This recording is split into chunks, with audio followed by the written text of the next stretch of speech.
Father in heaven, we thank you, God, for this wonderful day that you're allowing us to worship you in spirit and in truth.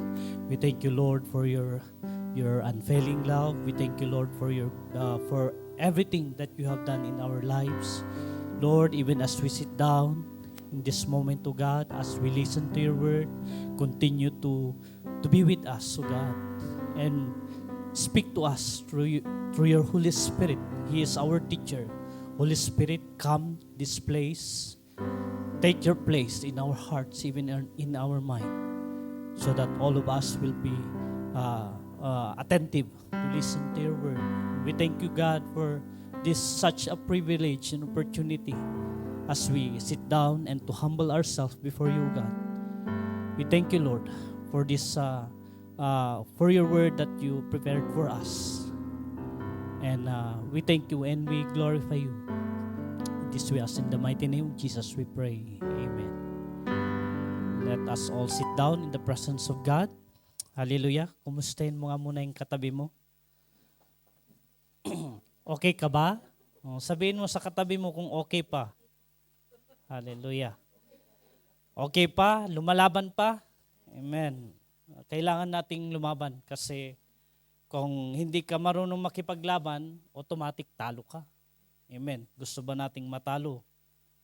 Diba ayaw po natin? So, praise God. Even sa araw na ito, our pastora here in South is nandoon siya ngayon sa North. Yung pastora po natin na mag-start na ang Banbury, praise the Lord, mag-start na ang Banbury, I think, maybe next year, para may settle lang yung papers ng pastora po natin na galing ng Sydney. And Pastora Grace is also in Nordam. Praise God dahil na-open ang trabaho ng Panginoong Diyos sa Nordam. So let's continue. Amen. Let's continue not only to attend Sunday service or any activities, but let's continue until the Lord's come. Amen. Kailangan po natin na tayo po ay magpatuloy.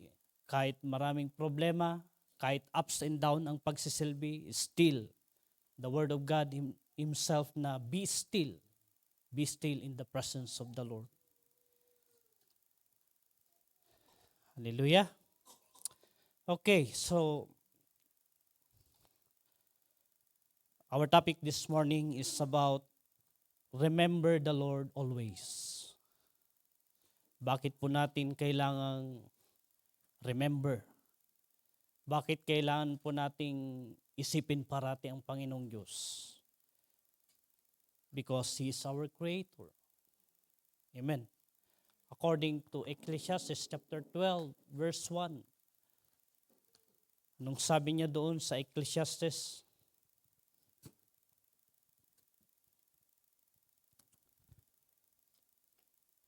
hallelujah, sabi niya, remember your Creator in the days of your youth, before the days of trouble come and the years approach when you will say, I find no pleasure in them. Why we always remember God? Because He is our Creator. Siya po yung nagbigay ng buhay natin sa araw-araw po natin. Amen? Because hindi po tayo bumabata. Tignan mo nga kung bata pa yung katabi mo. Hindi po tayo bumabata, mga kapatid. Whether we like it or not, believe it or not, time is passing by. Dumadaan lang yung panahon, yung oras. Kaya sabi ng Panginoong Diyos in the book of Ecclesiastes, lagi mong isipin, lagi mong alalahanin na may Diyos. Hindi lang dapat na alalahanin mo kasi may kailangan ka. Hindi mo lang aalalahanin ang Panginoong Diyos kasi dumadaan ka sa pagsubok. But always remember that He is our Creator. He gives our life para ma-enjoy po sana natin yung buhay natin. Hindi po sana kabigatan na tayo ay dumarating sa pagsubok, and yet ang pagsubok yung hinaharap natin, hindi mismo ang Panginoong Diyos na nagbibigay ng totoong meaning ng buhay. Amen. Kadalasan, bakit hindi nakikita ang goodness ng Panginoong Diyos? Dahil ang parating tinitignan yung negative.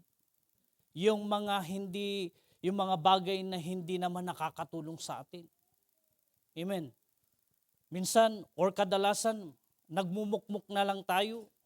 Nagmumukmuk na lang tayo sa isang tabi na para bang wala nang kapag-asa. Pero always remember na nandyan ang Panginoong Diyos para sa atin. Wala pong perpekto, maari, pero yung pangalan lang. Pero kahit isang tao dito sa mundo, wala pong perpekto. Either you are regular attendees sa church, kahit ikaw ay walang absent na umaattend sa church, we are equal in the eyes of God. Lalo na kung alam mo sa sarili mo na kailangan mo ang Diyos sa buhay mo, kailangan mong panatilihin at sabihin sa sarili mo ay kung wala ang Panginoong Diyos, wala rin ako. Amen. Kaya nga sabi niya dito, no pleasure in them. Kasi kahit anuman ang mayroon po tayo dito sa mundo, wala pong silbi yan. But ibinigay ng Panginoong Diyos for us to enjoy. Amen. For us to enjoy, not only to enjoy, hindi lang yung dapat ini-enjoy mo kasi binibless ka. Hindi mo lang ini-enjoy dahil pinapaboran ka ng Panginoong Diyos. You also to share. Amen. Share na alam mong makakatulong ka. Marami namang pong kaparaanan, mga kapatid, kung paano tayo makapag-share. Kung wala man tayo financially, yung presensya mo na mangumusta, yung presensya mo na kahit man lang sa prayer ng isang tao na nangangailangan ng prayer, that is, yun yung isang bagay na pwede nating maibigay. Amen. Amen. Amen. Hindi amen. Amen. Medyo na. Kaya, yan po yung isang bagay na pakaisipin natin, mga kapatid, na always remember God. Remember po natin dahil He is absolute control of everything, including our life. Amen? Hallelujah. Sabi niya in Deuteronomy chapter 8, that is only our introduction. But our topic is found in Deuteronomy chapter 8, verse 1. Anong sabi niya doon? Deuteronomy chapter 8, verse 1. Be careful to follow every command I am giving you today, so that you may live and increase and may enter and possess the land the Lord promised on oath to your ancestors. So one thing, mga kapatid, that we all dapat na remember natin ang Panginoong Diyos even sa kanyang mga command. So be very careful. Sabi niya, first point is to be very careful to follow every command. Everybody say every. So every, hindi po yung pinipili lang natin ang gusto natin. Amen? Every command, mayroong gustong sabihin ang Panginoong Diyos. As a believers, as a Christians, as a followers of Jesus Christ, kaya nga sabi natin, hindi natin kaya as a person, as a human, hindi po natin perfect na nagagawa o nagagampanan or nasusunod ang command ng Panginoong Diyos. But as long as na alam mo, as long as na pinaparemind sa'yo ng Panginoong Diyos, why not? Amen. It is a reminder for us to be careful, to follow every command. So one point is to be very careful to follow every command. Para sa gayon, sabi niya, magkaroon ka ng buhay. Hindi lang yung buhay ng kasaganaan. Hindi lang yung buhay na punong-puno ng kasiyahan. Buhay na ang Panginoong Hesus ang sentro ng buhay mo. Amen. Hindi mo kayang buhayin ang sarili mo mga kapatid, kung wala ang mismong Diyos na nagbigay ng buhay natin. So, if you want to live a long life, we need to obey. We need to be careful to follow the word or the command of God. Amen. And another is an increase. Sino po yung gustong mas lalo pang i-bless ng Panginoong Diyos? Mas i-expand ng Panginoong Diyos yung ano man ang hinihingi ninyo na property or anything, as long as na kailangan hindi mo kakalimutan ang Panginoon. You know, some people are very blessed na ititestimony natin na binibless tayo ng Panginoong Diyos. But sometimes, you know, blessing is a testing for you. Bakit? The more sana na binibless ka ng Panginoong Diyos, the more sana na lumalapit ka sa Kanya. Why some other people are blessed and nawawala? They are not already acknowledge God in their life. Nawawalan na yung sinasabi na na kilala ko ang Panginoong Diyos. Hindi po sana dapat ang mindset po natin, mga kapatid. You know, hindi po natin masasabing tayo ay tunay na Kristiyano kung sinasabi lang natin na di bali kilala ko ang Panginoon. Di bali alam ko naman ang Panginoong Diyos. Di bali kahit na hindi ako umaaten, hindi ako nagsisimba. Kilala ko ang Panginoon. May nakita ba kayo sa Facebook na conversation ng believer at ni Satan? Sabi nung unbeliever, kahit hindi ako nag-church, kahit hindi ako umaaten, kahit hindi ako nagsisimba, kilala ko ang Panginoon. Sabi ni Satan, kilala ko rin ang Panginoon kahit hindi ako nagsisimba. Hello? So, we need to remember, mga kapatid, na ang Diyos ang kailangan mo sa buhay. Hindi mababago ang buhay mo kahit nasa iyo lahat ng karangyaan dito sa mundo. Walang happiness sa buhay mo. Walang peace, walang joy.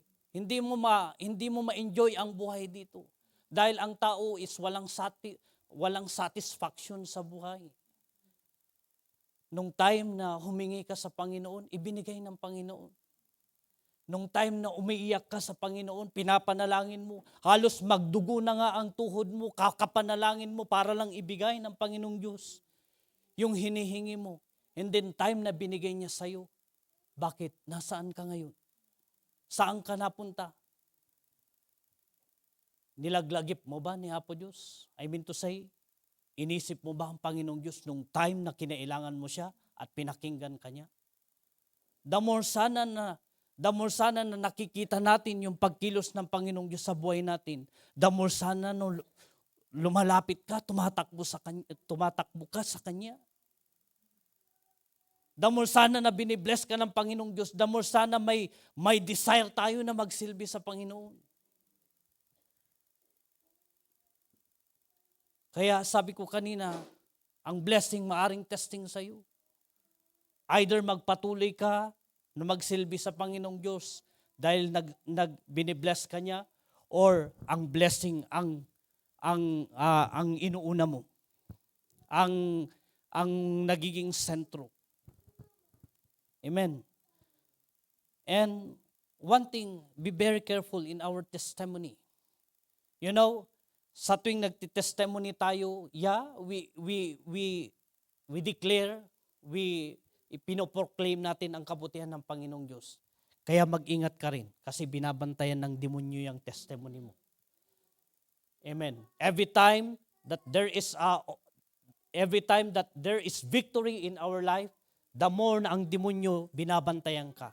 Kasi tinitignan niya kung hanggang saan mo pinagmamalaki ang Diyos, hanggang saan mo pinapupurihan ang Panginoong Diyos.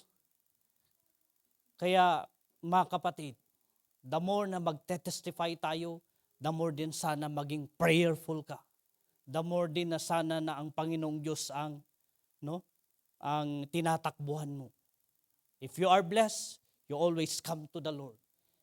You are in trouble, you always keep going na magpatuloy at hanapin mo ang Panginoong Diyos. Hallelujah. So if we want to increase, hindi lang children, hindi lang sana anak, i-increase po natin yung na makita natin yung presensya ng Panginoon. Yung i-increase sana din natin na the more closer ka sa Panginoon. Amen. Alam nyo, kung malapit ka sa puso ng Panginoong Diyos, just like David, si David, he is the king. He is the one na pinili ng Panginoong Diyos. At si David, na kahit siya ay king, hindi siya perpekto. Dahil nagkaroon din siya ng kasalanan sa Panginoon. Pero alam niyo po, kung bakit siya ang sunod sa puso ng Panginoong Diyos, dahil alam niya magpuri even na siya ay nagkakasala. Hindi nagiging struggle sa kanya yung hindi niya mapapurihan ang Panginoong Diyos dahil mayroon siyang pagkakamali, no? Mayroon siyang kasalanan na gawa sa Panginoon. He still pa rin na hinanap niya ang Panginoong Diyos. Humingi ng tawad sa Panginoon, nagpakumbaba sa Panginoong Diyos. Kaya mga kapatid, pag ganun sana ang feeling natin, huwag mong sabihin na iniwan ka o pinabayaan ka ng Diyos. Kadalasan sinasabi mo, pinabayaan ka na ng Panginoon. Minsan din naman, saliksikin din natin yung puso natin. We need to examine our heart kung ano yung laman ng puso natin. Amen? Hello? Huwag kayong matakot, hindi ako nagagalit. Praise God for His Word. Kasi the more na pinagsasabihan tayo ng Panginoong Diyos, the more na kinokorek tayo ng Panginoon, the more na minamahal ka niya. Dahil ayaw niya na mapahamak ka in the future. Amen? Kaya nga, ang promise niya in the book of Jeremiah 29:11, my plans is to prosper you and not to harm you and give you hope in the future. Yung future ang prepare ng Panginoong Diyos yung future mo para ikaw ay mag-prosper, para hindi ka mapahamak. Pero minsan, napapahamak ka. Bakit? Napapahamak tayo dahil nakukulang tayo ng time na hanapin ang presensya ng Panginoon. Nawawalan tayo ng oras na magbasa, mag-devotion sa salita ng Panginoon. Amen? Most in Japan, ang testimony ganito. Sabi nila, nagpapasalamat ako sa Panginoon kasi nung nanalangin ako na gusto kong pumunta ng Japan, marami ang mga applicants. Marami ang mga applicants at mas qualified pa sila compare sa akin. Pero ako yung napili na isa. At nagpapasalamat ako sa Panginoon dahil ang pangako ko, sabi ng taong ito, ang pangako ko sa Panginoon, kung bibigyan niya ako ng pagkakataon na makapunta sa Japan, makapag-abroad, makapagtrabaho, para makatulong. Yun naman, di ba? Ang main purpose ng isang OFW na makatulong sa pamilya sa Pilipinas. Ang pangako niya, pagsisilbihan kita talaga, Panginoong Diyos. Ibibigay ko talaga yung oras ko, talaga. Dumating yung time, pinakinggan ng Panginoong Diyos dahil narinig ng Panginoon nung iyak nung tao na yun. Nandoon sa Japan, maganda yung trabaho, maayos yung amo niya, yung employer niya is talagang mabait. Binigay ng Panginoong Diyos. Dumating yung araw ng Panginoong Diyos. This is the day of the Lord. Amen? Dumating yung araw ng Panginoong Diyos. Allah, sana yun? Hinahanap na yung kapatid na yun. Nawala. Kaya nga sabi ko kanina, mga kapatid, be very careful. Be very careful sa mga testing po natin. It's okay. Amen? Maging careful po tayo. Para sa gayon, hindi po mawawala ng saysay yung mga testimony natin. Nananatili pa rin na napapapurihan ang Panginoong Diyos. Hallelujah. In verse 2, remember how the Lord your God lead you all the way in the wilderness these 40 years to humble and test you in order to know what was in your heart.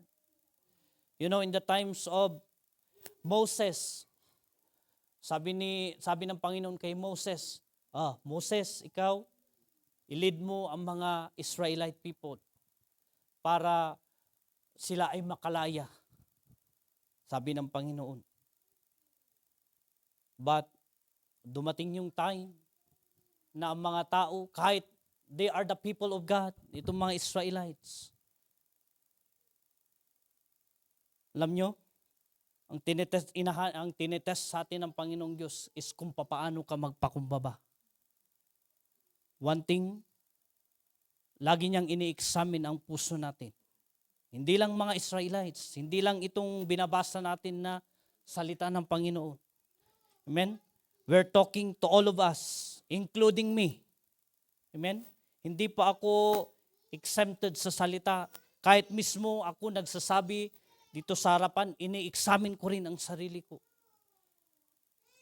Tinitignan ni ng Panginoong Diyos ang puso ko kung papaano pinapakita na kailanman hindi ka iniwan ni pinabayaan ng Panginoong Diyos. He will never leave you nor forsake you. Pero along the journey ng mga Israelites, pagpalagay na natin na 2 million ang mga Israelites nung time ni Moses, kung paano sila i-deliver ng Panginoong Diyos.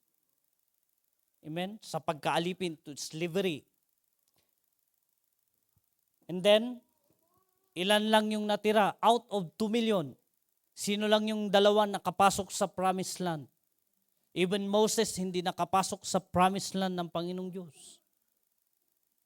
It's only Caleb and Joshua ang nakapunta doon sa wilderness.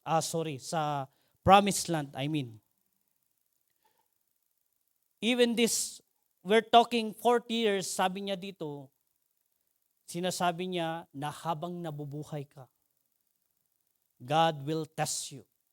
God, ang Panginoong Diyos, ini-examine niya yung puso mo. Everybody. Amen? Sabihin mo, everybody. So lahat po tayo mga kapatid, tinetest ng Panginoong Diyos yung puso natin, kung anong laman ng puso natin, at the same time, causing us to humble ourselves before Him. Hallelujah. Kaya mahirap kung may pride ka pa hanggang ngayon. No? Mahirap kung Kristiyano na tayo is may pride ka pa. Nakakatakot. Nakakatakot dahil alam niyo kung bakit tinapon si Satan dito, si Lucifer dati. Yung pangalan niya Lucifer dati nung nasa heaven siya. Bakit tinapon ng Panginoong Diyos? Because of his pride.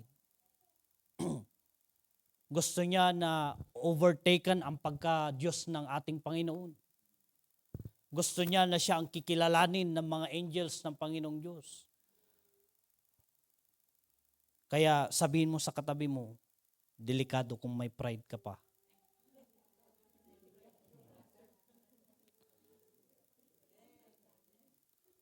Diba? Sabi ng Panginoong Diyos, those who humble themselves will be exalted, and those who they have pride, ibababa ng Panginoong Diyos. Sa Tagalog, kung sino man ang nagmamataas, ay siyang ibababa ng Diyos. At kung sino man ang nagpapakababa, yun yung tinataas ng Panginoon. Kaya mahirap, di ba? Buti sana, mayroon ba kayong nakita na malalaglag pataas? Di ba wala naman? Pababa. Mahirap kung malalaglag ka. Just like Eutychus, kilala nyo si Eutychus? May gathering, believers doon sa lugar at si Peter ang speaker. Sinasabi ni Peter yung mensahe ng Panginoong Diyos para sa lahat. Nangyari, natulog. Natulog siguro doon sa gilid ng bintana. Open yung bintana. Dahil sa pagtulog niya, nalaglag. Namatay. Pero dahil pinanalangin siya, nabuhay. Kaya, bantayan mo yung katabi mo. Hallelujah. So, God also causing us even tayo ay nakaupo diyan. Kahit tayo nakaupo, God is still testing us. Hallelujah. So, in verse 3, He humble you because He humble you, causing you to hunger and then feeding you with manna. What is manna? Manna is kung itong pinapakinggan natin, which is the spiritual manna, yung salita ng Panginoon. Nung panahon ni na Moses, umuulan ng manna talaga, according to the Word of God. Hindi nagugutom ang tao kasi nahuhulog lang yung kinakain nila, nagaling sa langit, na ibinigay ng Panginoong Diyos. Ngayon, agling-ulingot iti tao, pinagpapawisan ang tao, sumasakit ang katawan pag galing sa trabaho, pagkatapos sa trabaho. Pero noon, binibigay ng Panginoong Diyos yung mana. Hindi lang mana hindi yung mana na ibigay mo na yung mana ko. Hindi yung ganun. Mana is yung bread, came from heaven. So, yung mana na tinutukoy ng Panginoong Diyos sa atin ngayon is the Word of God. Salita ng Panginoong Diyos. Kaya ituloy po natin, sabi niya,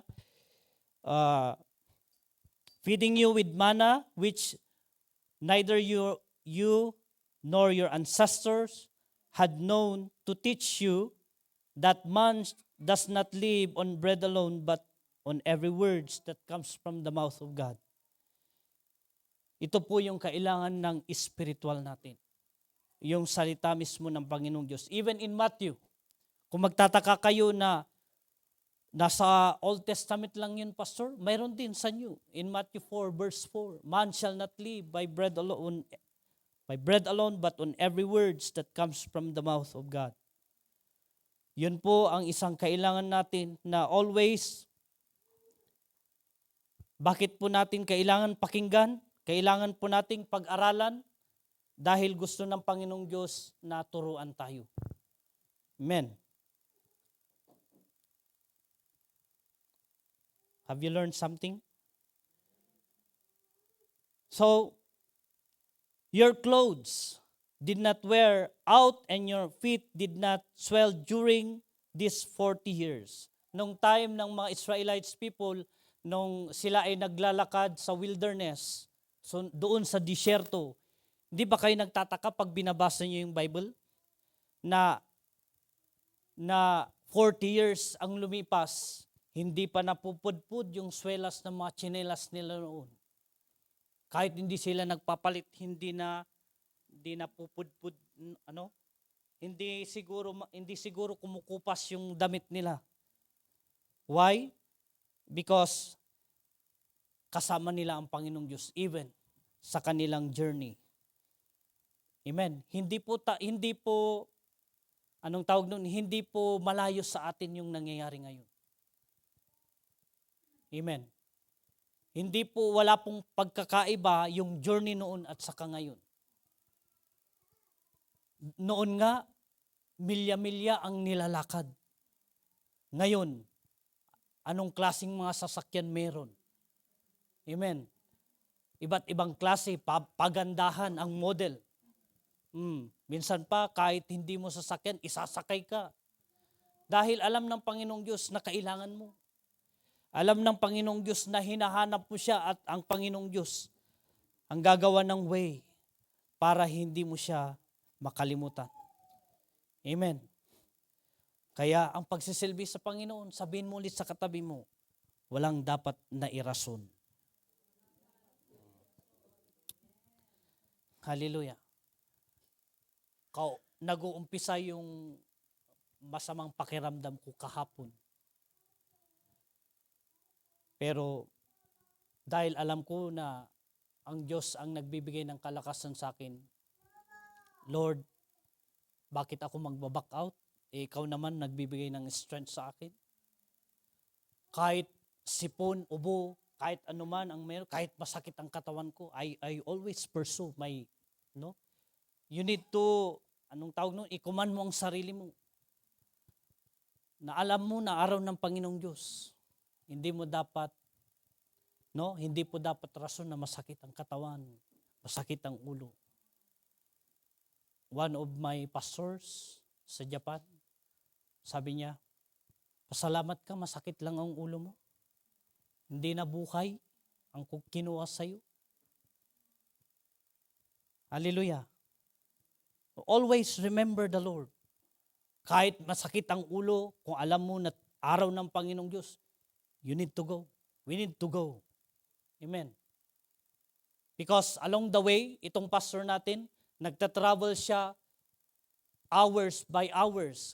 Bakit ko sinasabing hours by hours? Kasi nagsusundo siya sa mga kapatiran. Hindi po kami pwedeng mag-drive kahit marunong kaming mag-drive.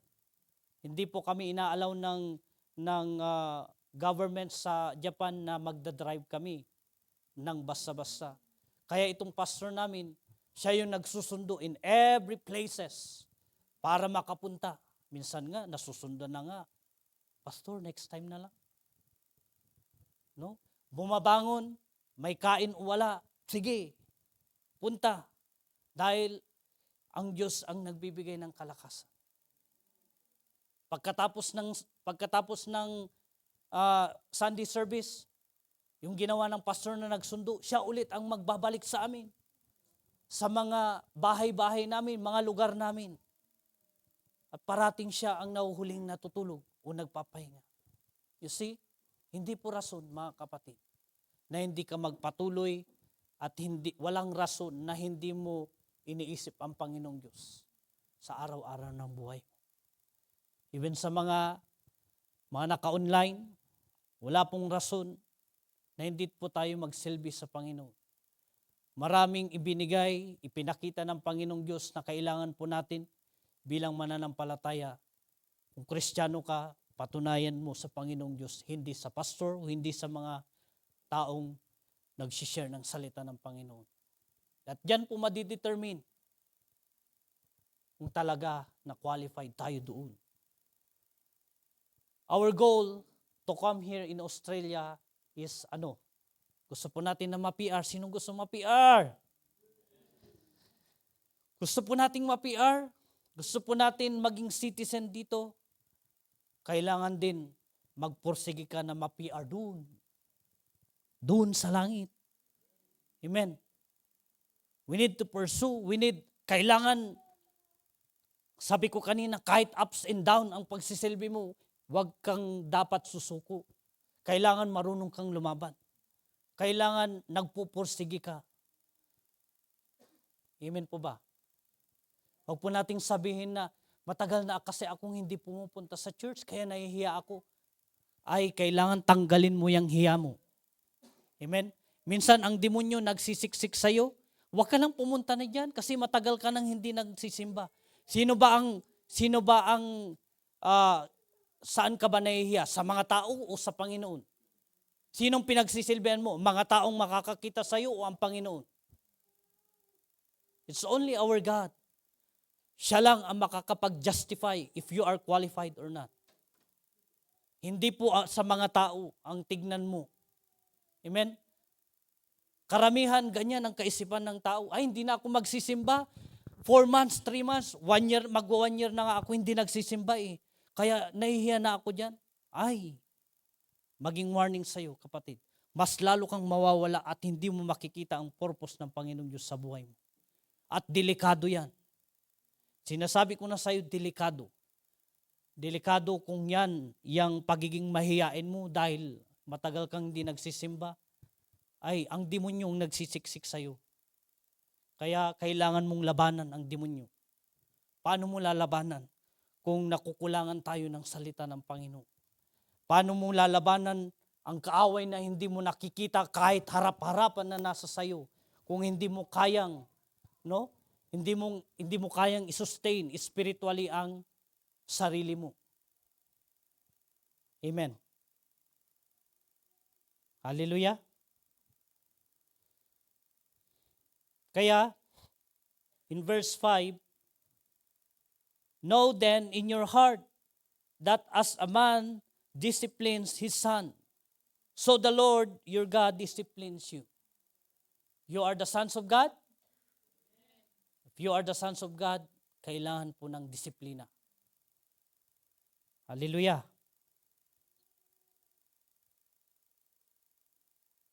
In verse 6, observe. So, yung one point na makukuha natin is to be careful to follow every command. And number 2 is to humble before the Lord. Number 3 is to discipline you.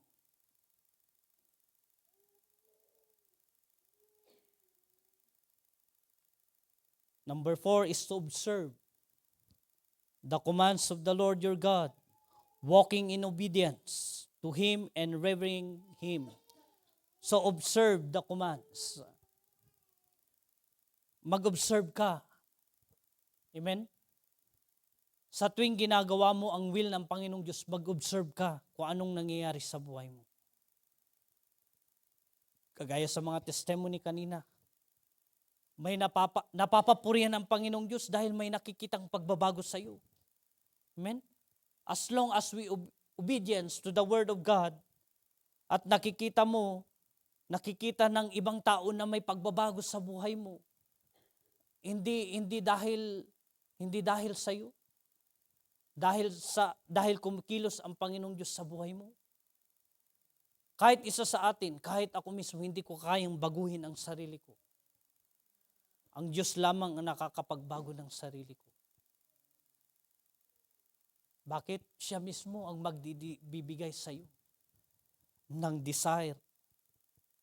Amen? So, as long as we observe the commands of God, we need to walk in obedience and revering Him.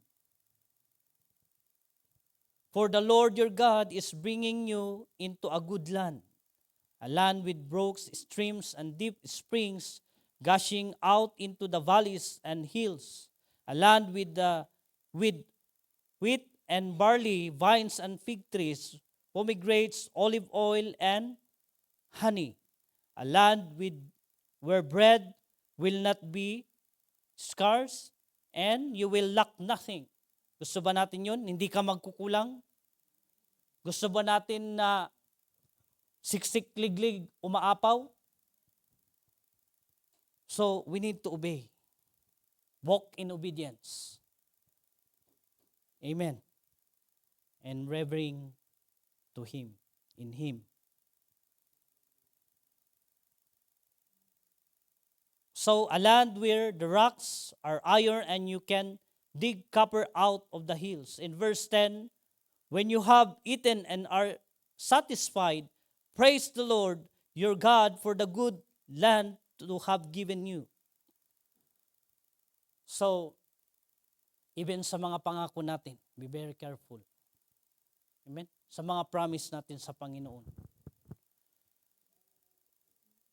One of my testimony, nung bago ako nag-abroad, sabi ko, Lord, talagang binantayan ko yung testimony ko.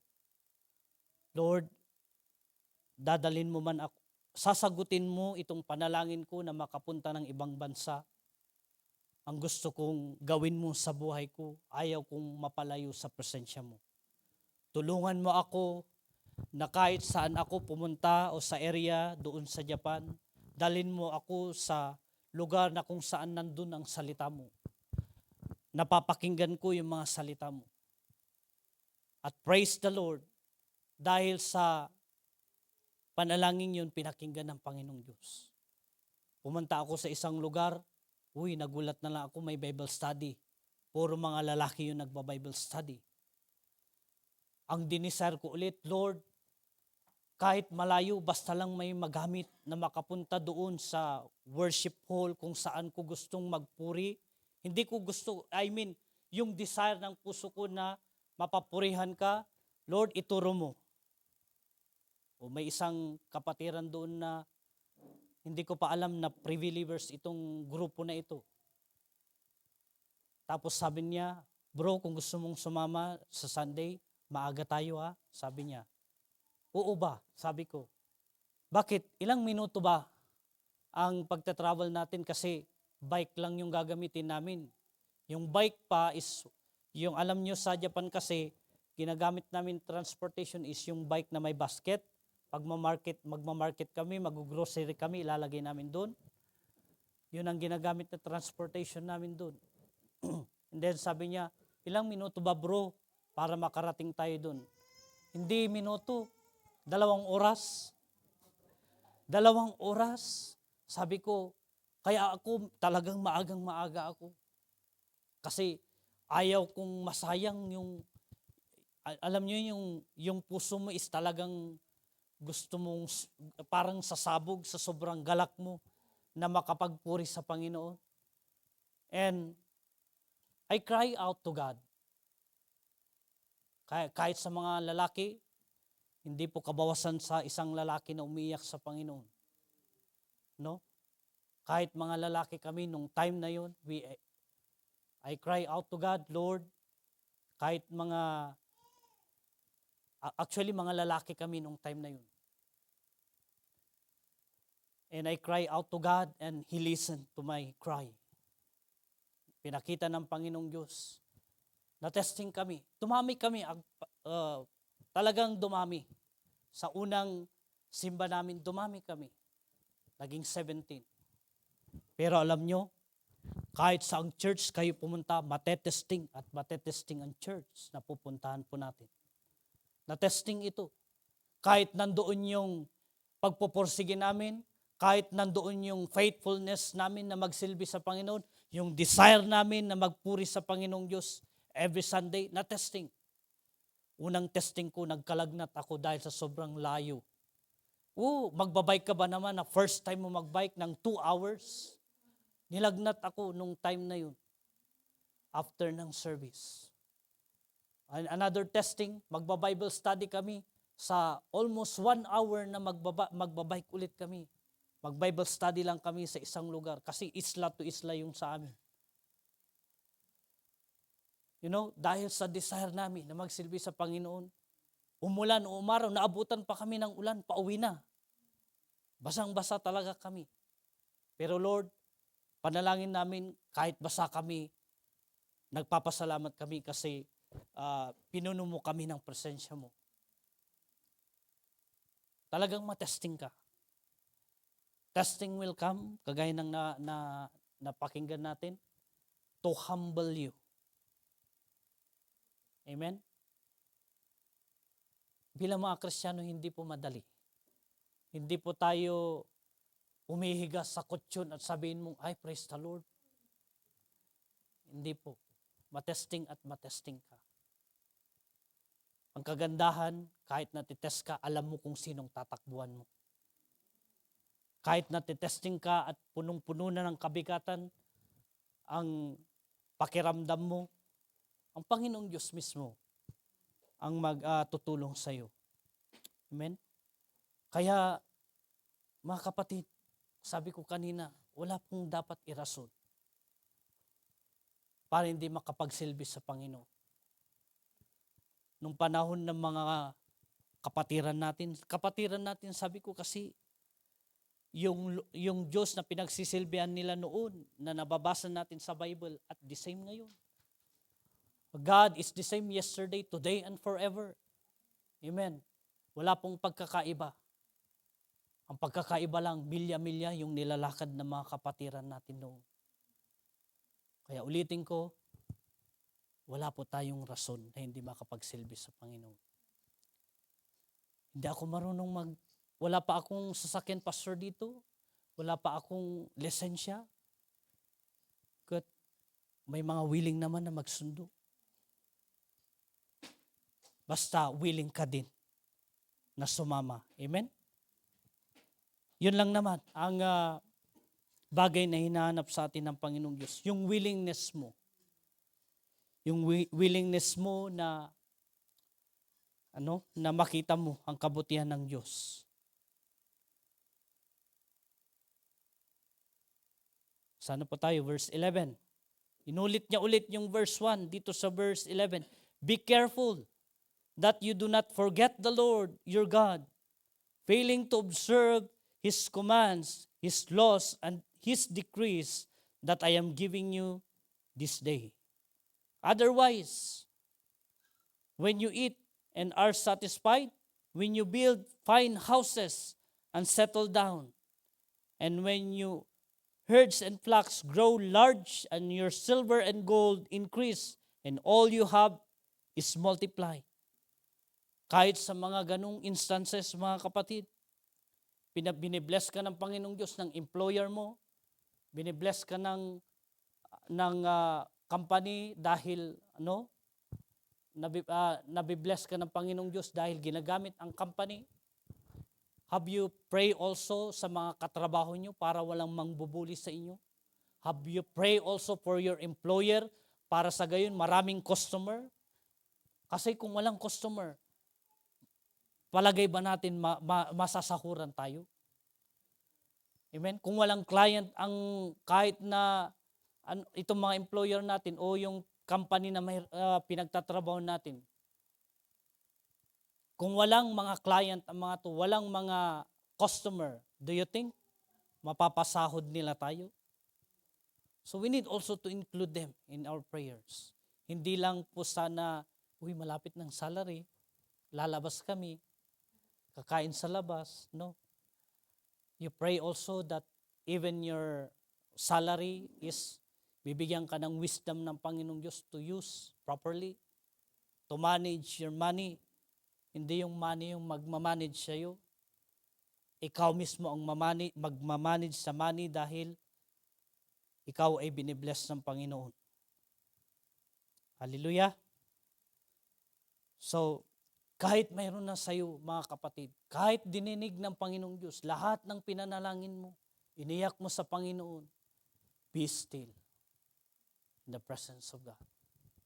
Be still na magsilbi sa Panginoon. Amen. Kaya sabi ko kanina, the more na binibless ka ng Panginoon, the more na lumapit ka sa Kanya. Dahil makikita mo ang pagkilos ng Panginoong Diyos sa buhay mo.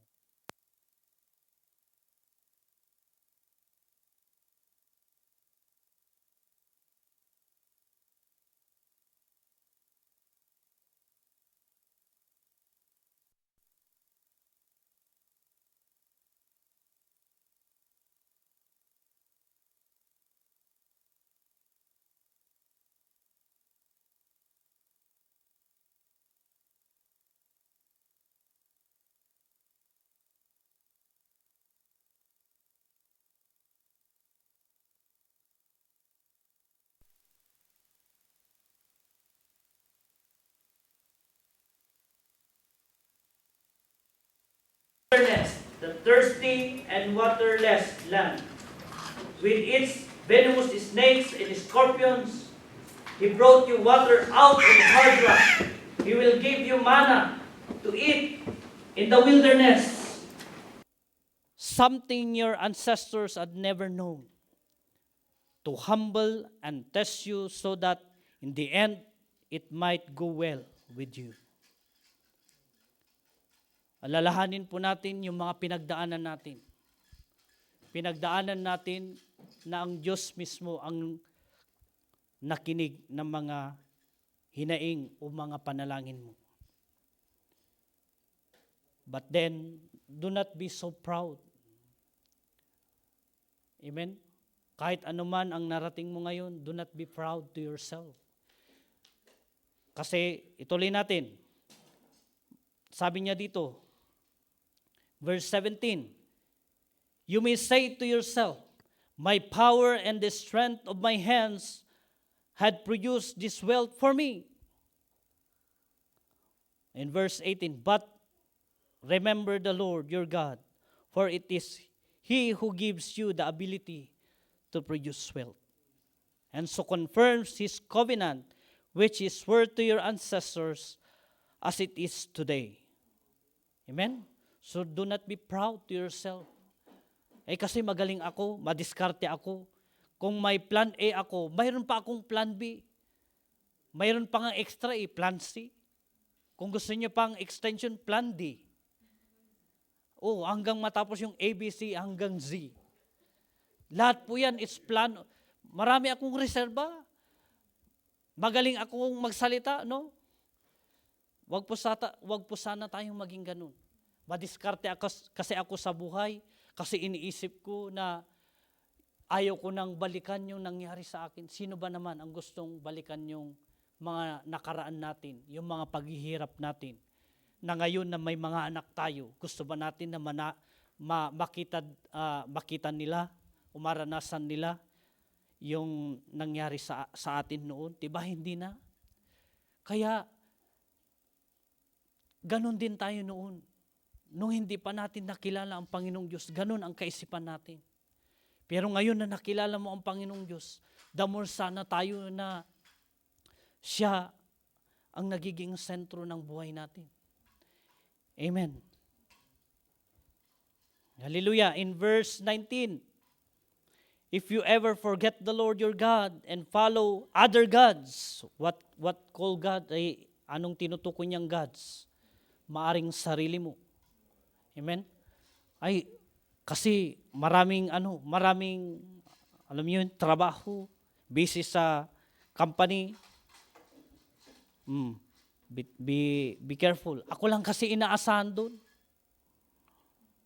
Be careful. If you ever forget the Lord your God and follow other gods and worship and bow down to them, I testify against you. This is a warning for us. If you ever forget the Lord your God and follow other gods and worship and bow down to them, I testify against you today that you will surely be destroyed. Like the nations the Lord destroyed before you, so will be destroyed for not obeying the Lord your God. So, last point is obedience talaga. Obedience ang hinahanap ng Panginoon. Amen. But, as long as ng Panginoong Diyos ang nagiging sentro ng buhay natin, sentro sa family natin, sentro sa wealth na mayroon tayo, amen? Kung pinagkakatiwalaan natin sa lahat ng area ng buhay natin ng Panginoong Diyos, I boldly to say this, kabsat o kapatid, hindi ka magkukulang. Hindi ka, baka ikaw pa ang mag-surrender sa blessing ng Panginoon. Amen? Lord, tama na, sobra na ito. No, because your obedience to God, God pour out so much blessing. God pour out His protection. Amen? Minsan kasi pag blessing is material blessing ang tinitignan natin parati. Blessing na sinasabi ng Panginoong Diyos, yung good health mo, walang nagkakasakit sa pamilya, pinoprotektahan ka kahit nagbabiyahe ka ng malayo kasi maraming sasakyan na parang nakikipag-racing. No? Yung blessing na kung saan mayroon kang peace, mayroon kang joy, mayroon kang happiness, that is part of His blessing. Ang material blessing, madaling maubos. Yung blessing na nanggagaling, ang earthly blessing is limited. Pero yung blessing ng Panginoong Diyos, unlimited. Amen. So saan ka? Saan tayo dapat nakafocus? So always remember the Lord in our lives, mga kapatid, because He who produced everything for us. Amen. Hallelujah. Okay, so yun po ang mensahe ng Panginoong Diyos. Last word, sabihin mo sa katabi mo, eye to eye. remember the Lord always. And don't forget Him.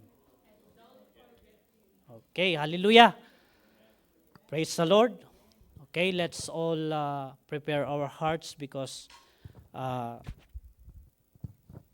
umpisan po natin yung communion. May communion po tayo.